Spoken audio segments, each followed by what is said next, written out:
Our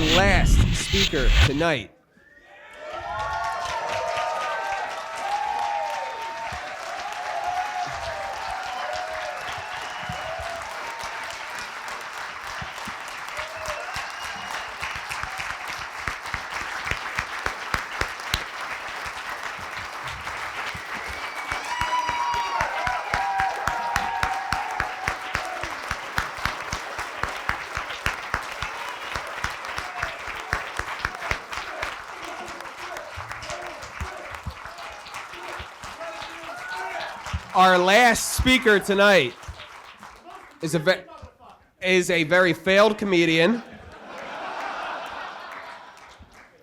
is the host of the Part of the Problem podcast, co-host of the Legion of Skanks podcast, and considering, and I assure you only considering, a run for president in 2024, Dave Smith.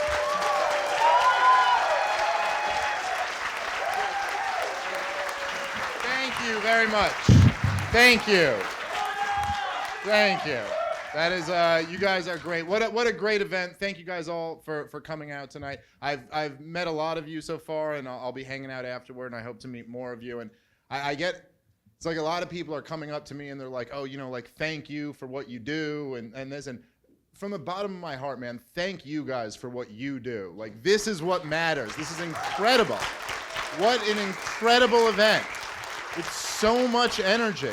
You know, I gotta say, man, it's like I've been doing what I do for a while now. And it's, you know, like it's been getting better and bigger, but for a while I was doing this and there was nothing to focus it on. And I think a lot about the great Ron Paul and what 2008 and 2012 meant. And this is my real beef with these dumbass agorists, all right, who are sitting here and they're like, well, the pure thing is to not be involved in the political process at all. As if right now we're really wielding political power over anyone or something. But so it's like, well, no, it's not fucking, like, he's a good dude or whatever. But look, here's the thing, right? Think about 2008 and 2012, and so many of us were around for those campaigns, and the energy that we had and all of that, right? Ron Paul is still doing the Liberty Report, and everything he says on that, if you watch it, is just as great as everything he ever said during the campaigns. I watch his show every day it's on. It's so on point. Ron Paul is still, for no other reason, I mean, he could retire right now and have done more for liberty than any human being walking the planet Earth. But Ron Paul wakes up every day and goes, gotta do a little bit more. That wasn't quite enough. The man has a stroke on Friday. And on Monday, he's like, yeah, let's talk about the Fed. You know, like that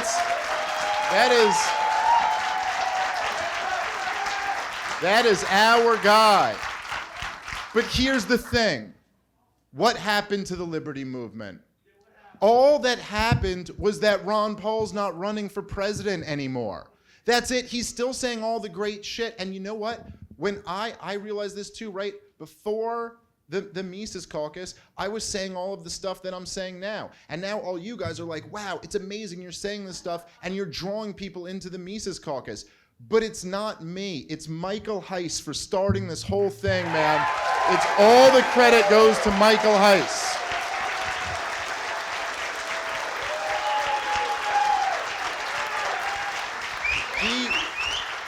He is the reason there's all this energy. This was nothing but something that Michael manifested into reality. This caucus is 3 years old, and it is the force in the Libertarian Party today. That is incredible. That is an incredible achievement, and all of you guys played a role in that, and I'm grateful to you. So for all you guys giving me the thank yous for this, I'm thanking you guys, okay? You guys are the heroes here. Now look, while we're here with all this energy at this event, let's try to get some stuff out on the table and talk about what's going on. All right, so here's the situation, and I'm going to try to be as charitable as I can. I really want to be accurate and not be unfair, because we all have our biases, and everybody in this room does as well, right? So the reason why we're having this event, essentially, is because the Libertarian Party of Pennsylvania didn't want me to speak at their event. No, listen, I wasn't a big enough draw. Now, only headliners get to speak over at that fancy event over there, which I heard had upwards of 40 people tonight.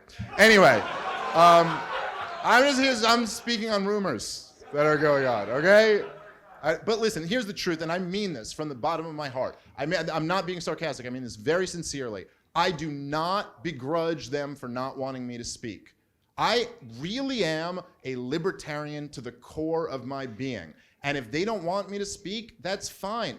I believe in freedom of association. And if they think I'm too controversial or my message isn't right for their event, then they have every right to not have me at their event. However, the other side to freedom of association is that then we're going to have our event and we're going to do this, okay? I think that's reasonable. I think that's reasonable. I don't begrudge them for not wanting me there, but then we're going to be here. I am not going to beg them to let me speak. I am going to inform them that they will not shut me up. All right? That's how I look at things. Okay? A slightly different message. But, you know, look, I think it's reasonable to say they have a right to decide who they want to speak. I think it's reasonable for libertarians in the party to not agree with us. And I would never insist that they have to. No libertarian in the LP or outside of the LP has to support us or has to support the candidates that we like or donate to our PAC or anything like that. I think it's completely reasonable to say you can support who you want, you can make whatever arguments you want, and that's fine. But I also think it's reasonable to request that people stop lying about us. That's all that I ask. Stop lying about us and tell the truth. And then let's have an honest conversation about where our differences are, okay?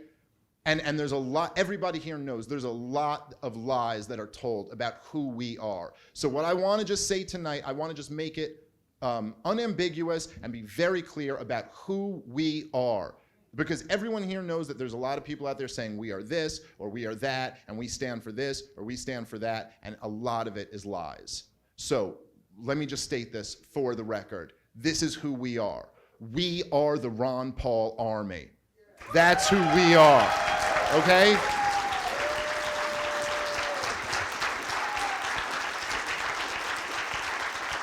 We are the Ron Paul Army, and we are here to make the Libertarian Party a force.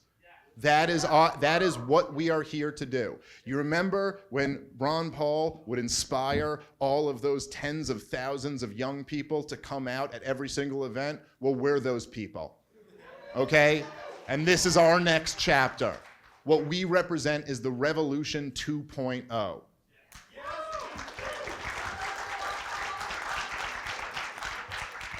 And if the Libertarian Party doesn't want Ron Paul libertarians in the party, then okay. But I think they should say that, and then we can have a debate about that. And we can let the members decide whether or not they want Ron Paul libertarians in the party.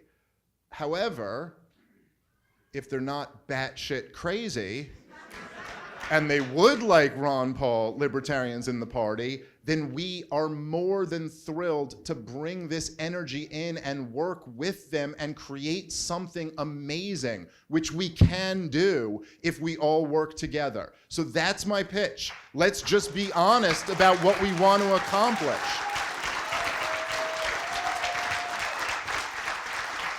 I mean, you know, it's like, we're not secretive about what we're trying to do here with the Mises Caucus. Maybe there's some fair criticisms of us, but I don't think a fair criticism is that we're not upfront with what we want to do. And here's what we want to do. Very simply, we want to bring the liberty movement into the Libertarian Party. We want to recreate the Ron Paul revolution, and we want to speak for the American people and demand our freedom. That is the whole mission.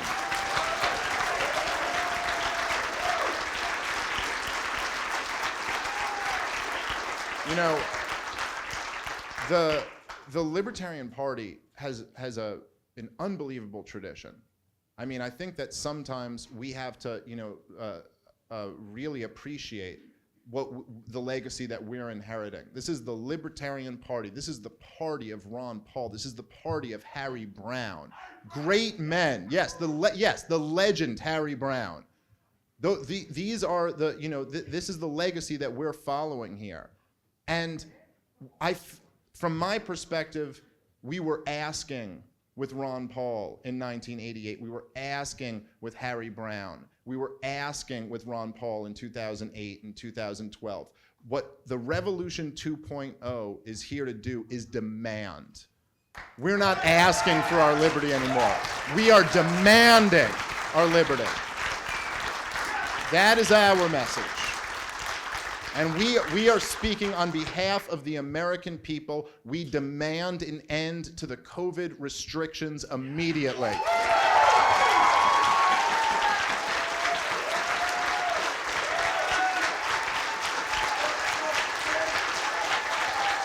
Yeah, that's right.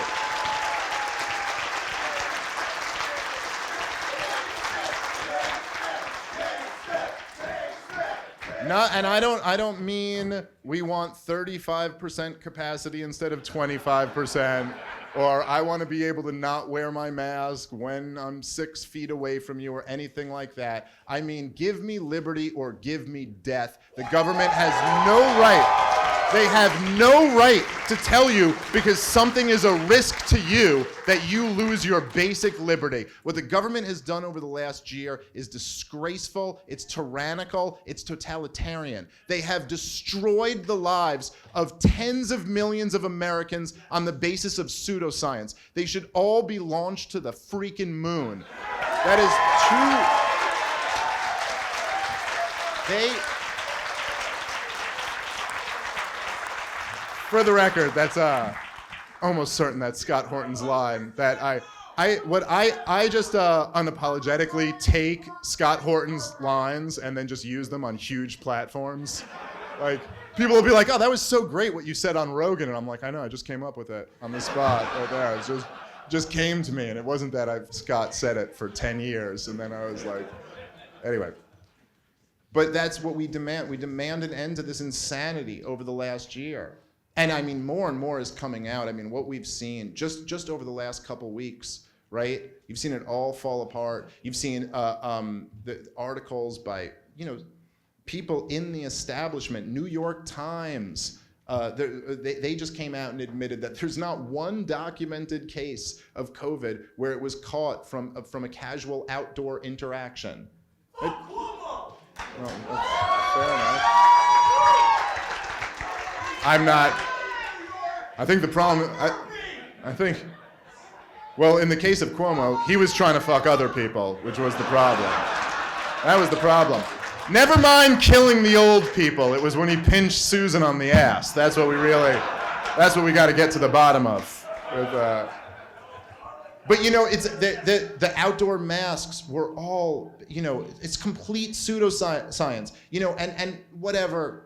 Some of these things are, it's a little bit silly. It's like, okay, keeping your distance, or you'll see even today, even at the hotel here, in this hotel that we're in, I check into my room and they have these signs like, "Don't worry, your room was extra cleaned because of COVID." And you're like, okay, well, we figured out around March 30th of 2020 that has nothing to do with COVID. Like, there's none of this claim. But we're all still living in this mass delusion. And let me just say, it is a nasty virus. It really is. It's just that these idiots have no idea how to mitigate it. So all of these policies do nothing except destroy lives. But what's not funny, like them putting the signs up on my dumb hotel room door, what's not funny at all is the millions of children whose lives have been irreparably destroyed by these diseases, who have fallen behind. Every one of us in here, I bet, knows a kid who's fallen behind over this last year. Yeah, I know. Yeah, every one of us, right? Every one of you are thinking of a story right now. These bastards did that, and we demand an end to it immediately. That's what we stand for.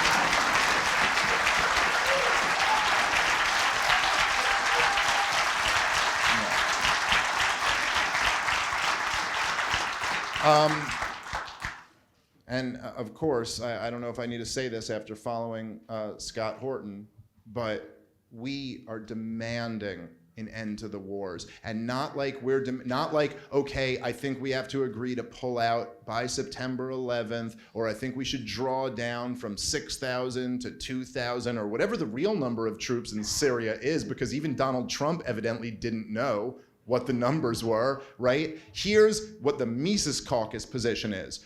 Not one more bomb will be dropped on innocent Muslim women and children. Not one more.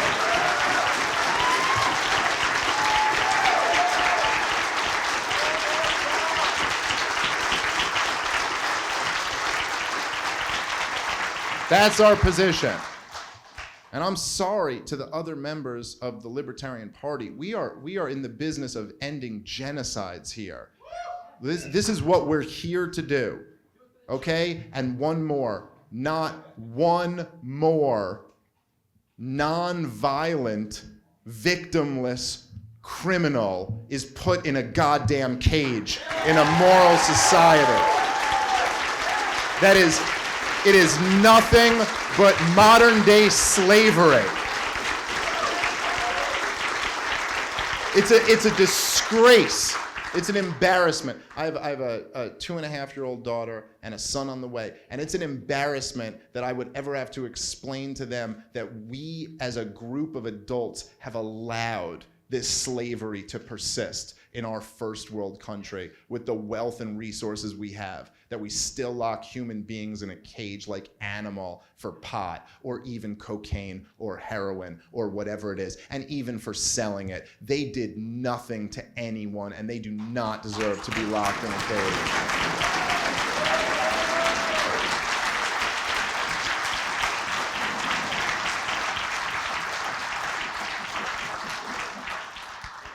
And, you know, there's like 5 more.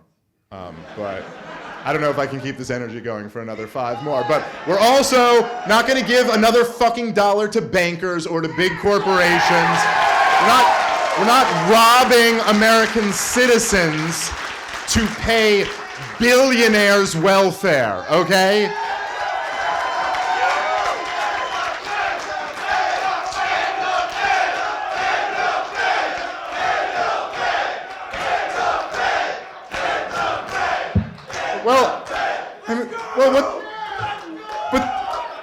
Well, all right, and the Fed was going to be my next one, and then I thought that would be like my big closer, and then you guys all jumped on end the Fed early. I mean, not closer for the speech, but my list of demands or anything. So I'm just saying, let me ask the Libertarian Party of Pennsylvania, what about that message was too controversial for you guys?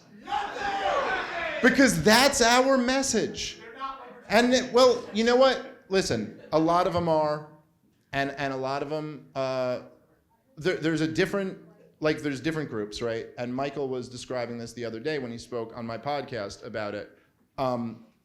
There are people who are dishonest, who are poisoning the well about us. And then there's a whole lot of other people who that person is the only one they've spoken to about us. And then there's another group of people who maybe we just haven't done the best job of convincing, you know?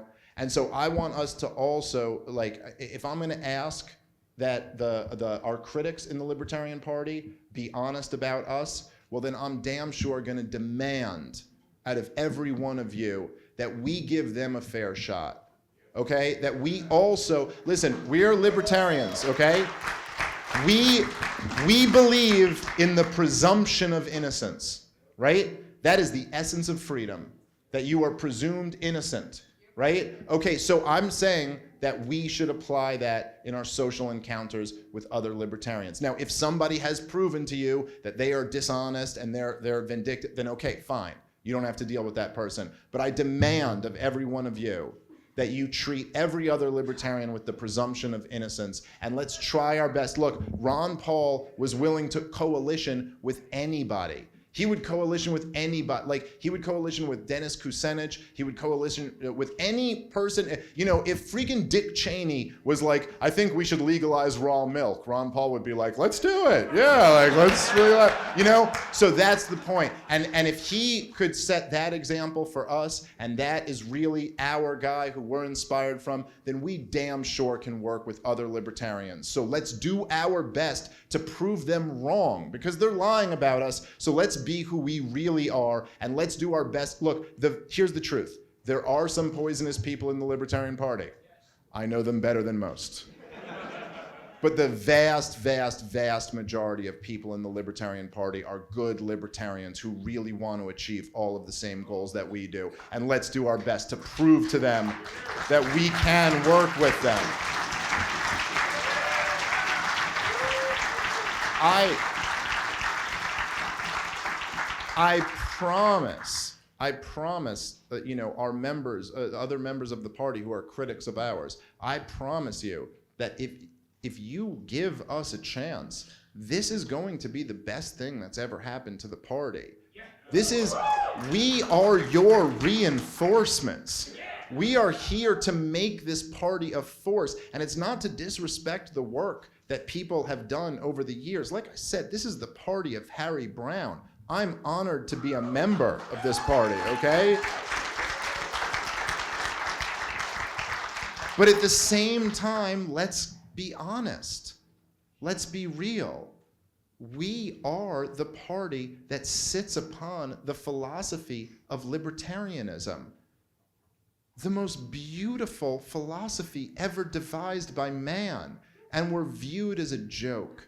And that's a problem. And the problem is that we haven't had a Ron Paul or a Harry Brown in too long.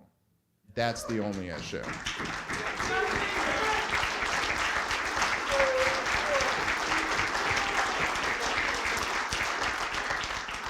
So if any of you guys want to do it, then that would be really awesome. You guys could just take the weight off my shoulder. I'm pretty happy. I got a baby on the way and a whole career going on. But anyway, look.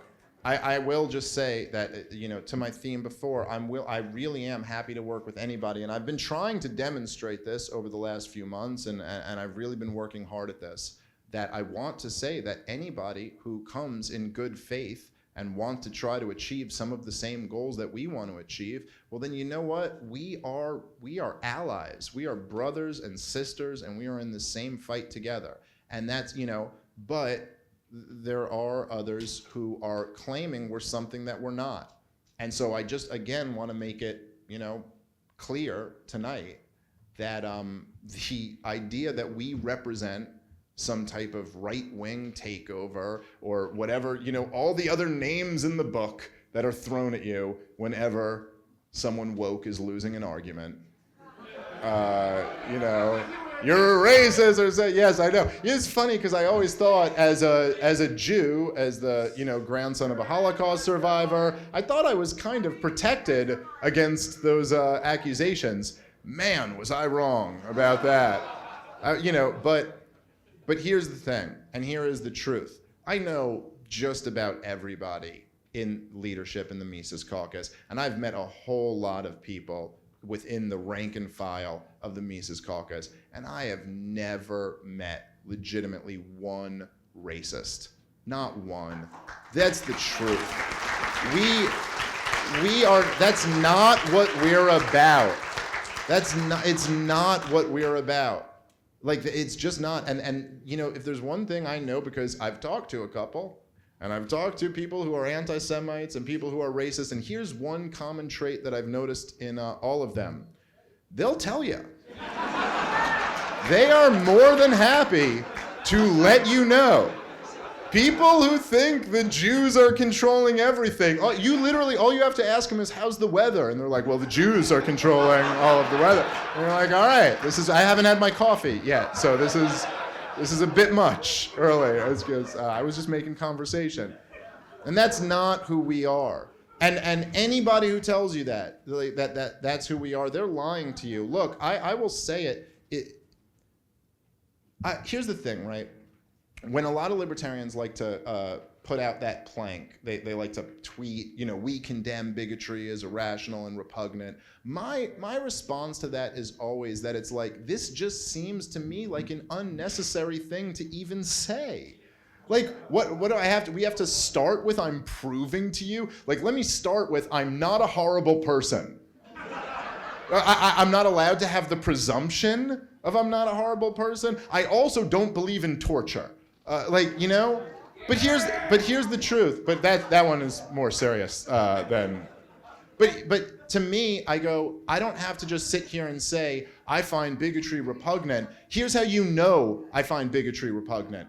Every goddamn big platform that I get on, and I've been on the biggest in the country, I go out of my way to bring up the genocide in Yemen. Okay, I make sure to make sure that when I'm on Joe Rogan or CNN or Fox News or Tim Pool or whatever the platform is, I always let people know this is what's happening over there. Now, by the way, there's no grifter points. There's no like, oh, this is how I'll build my audience, or this will put more dollars in my pocket if I just bring up the genocide in Yemen. I don't bring Scott Horton on my show more than anybody else to break down how evil these wars are because this is somehow in our self-interest. It's just simply that women and children are dying and we care about that. And we think it's wrong, okay? So do I need to then go out of my way and say it? Well, if it does need to be said, here's the truth, and I speak for everybody in the Mises Caucus when I say this. We reject racism. It's collectivist, toxic garbage, okay? I am a Jew from Brooklyn, New York. I've grown up around every type of people, and I love people from every group. And I hate people from every group. Let me tell you, every group has their thing that annoys me, and every group has their thing that I love. But here's the other thing about the Mises Caucus. Not only do we reject bigotry, not only do we reject racism, but we also reject woke critical race theory, collectivist, toxic garbage. Because that's what it is. It's destructive nonsense. And more importantly, we recognize it for the distraction that it is. We recognize it as, the powerful. Like, come on, man. I mean, how for a libertarian to see the CIA pushing inclusion, and you don't go, maybe there's something going on here that's a little bit more than meets the eye. You have the biggest corporations, Hollywood, NBA millionaire athletes, the FBI and the CIA talking about equality. I mean, what's going on here? I don't think it's a true, genuine belief in equality. I think what's happening is that they are distracting all of us and pitting us all against each other so that none of us focus on what they're doing, which is destroying our country. That's what they're doing.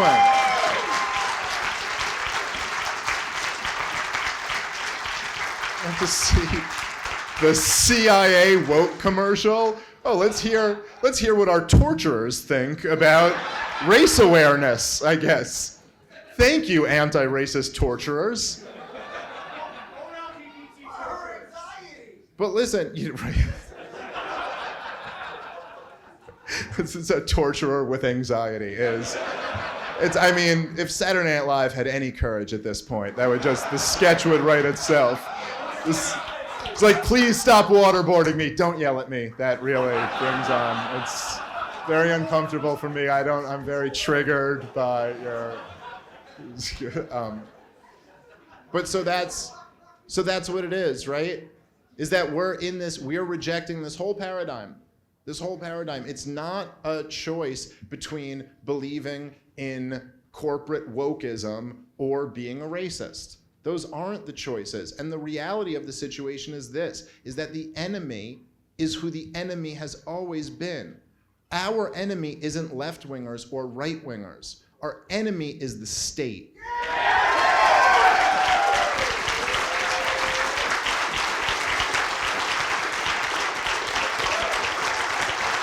That's a good one.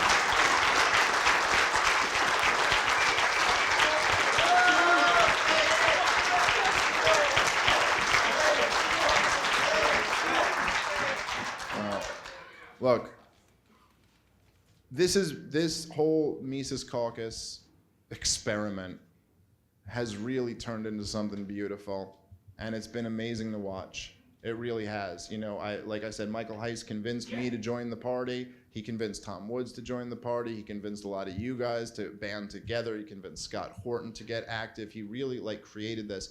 And what we've been doing over this last year is something different. You know, it's this started as like an insurrection. This started at, I know that word's been overused a lot lately, but I don't mean it literally. We didn't storm any buildings. Oh, I know, no one, we were taking selfies while Heiss was farting on Sarwalk's desk or something like that, but I just mean, it was the movement of the people who were unhappy with the messaging, and they were starting up. But this is developed into something different, and now we're winning states, and now we're growing, and now we're really becoming the dominant force in the party. But along with that has to come an evolution in our attitudes and in how we present ourselves. And let me tell you something, and this is the truth, right? And I am nobody to judge anyone for an offensive joke. Because I have a feeling a lot of my greatest hits are gonna be out there pretty soon.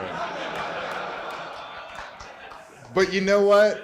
I'm okay with that. And like, I think that that's in a way a perfect opportunity to break this whole paradigm. Like, I'm sorry, I'm not gonna let the people who apologize for our torturers tell me they're offended by my joke. I don't care.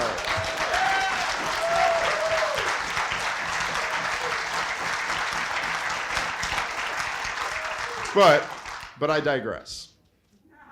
What I'm suggesting is that, myself included, and all of you guys, we need to start thinking about ourselves in a different way. We're not the young group of people with piss and vinegar who are trying to piss people off and trying to get our message out there. We're now transitioning into being the leaders of this party. And I think, and we want to be not only the leaders of all libertarians, but of all Americans. And that means that we have to lead with compassion and love for them. We can't, no revolution will be successful if it's not based around love. That was the message of Ron Paul. All other revolutions will devolve into tyranny. It has to be based around love. It has to be based around compassion. And we have to realize that now we are in a position where we have to act like leaders. And the shit posting and stuff like that is only at this point giving ammo to the people who want to bring us down. So I would ask that we just cut all of that stuff out, because it doesn't help anymore. It doesn't help anymore. We're winning. We've won all the arguments. You don't need to argue back and forth with someone who calls you an alt-right Nazi anymore. They've already been defeated. They are the laughing stocks of the party. You know, it's just, that's it. We can disregard those people. They don't mean anything. And the other people who see us in the middle of an argument with one of those people where they call you names, then you call them names, they just dismiss the whole thing. And they're like, oh, you guys are all fighting. And that's all you're here to do is fight. And that's not what we're here to do. That was never what we were here to do. We weren't here to fight with other libertarians. We're here for the revolution.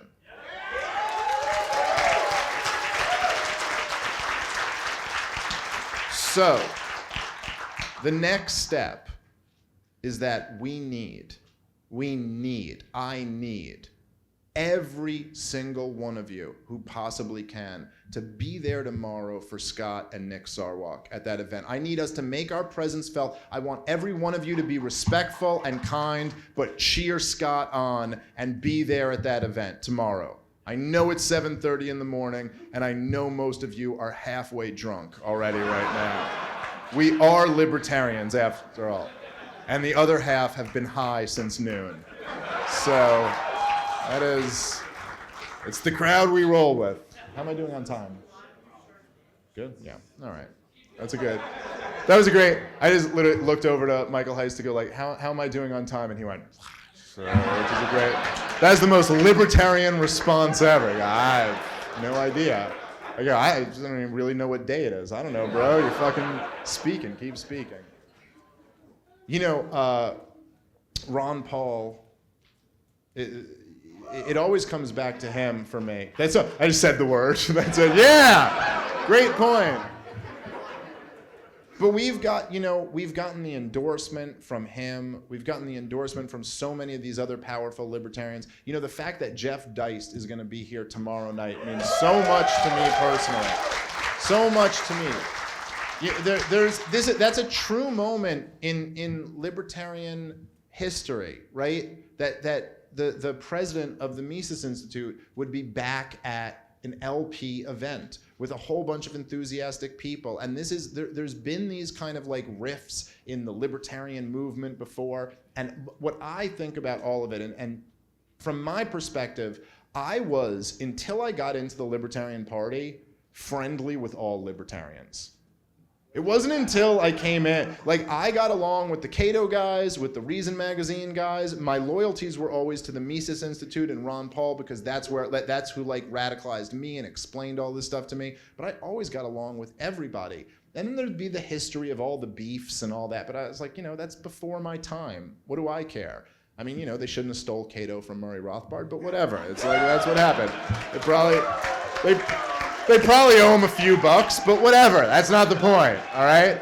It's just, this is all in the past. This is several generations before I came into this. So that's not what I'm here to battle, And so my thing now, and I love the moment of Jeff Deist coming and speaking here, because I just think it should be like this, right? This is what I say for the Libertarian Party.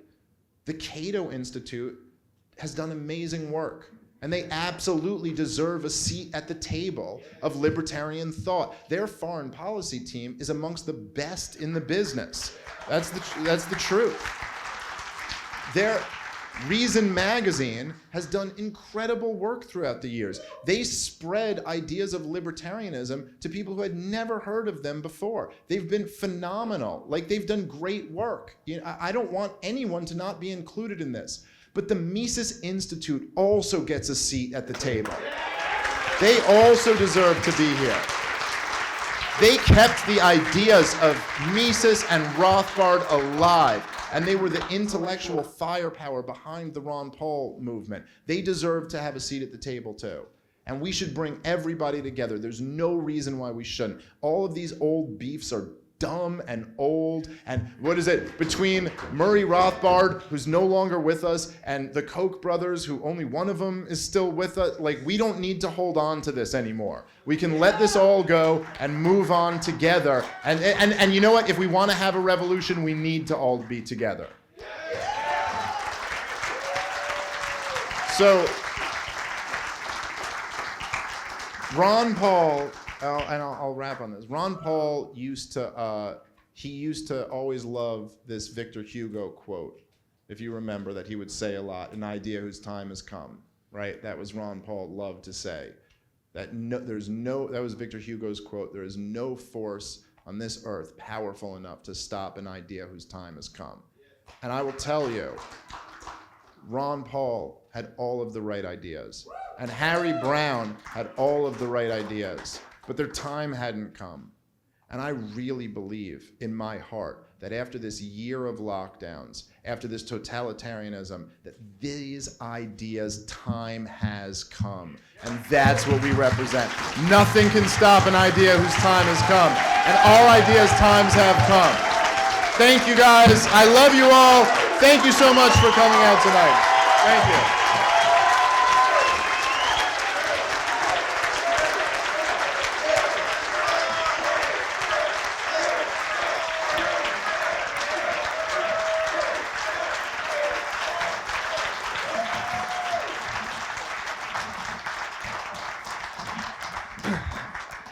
You don't got to sit down. We're pretty much done. So, I'm not even going to attempt to follow that. So all I'm going to, I have one question though, and I actually want a response. It's not rhetorical. Fuck. Can you feel it? That feeling is conviction. It's belief. It's faith. That's what's going to bind us together. That is what made the Ron Paul Revolution special. And that spirit is in the room tonight, and it's with all of us. And it's up to us what to do with it. So are we going to fight for liberty? Yeah! Then let's go out there and do it. Thank you all for coming tonight.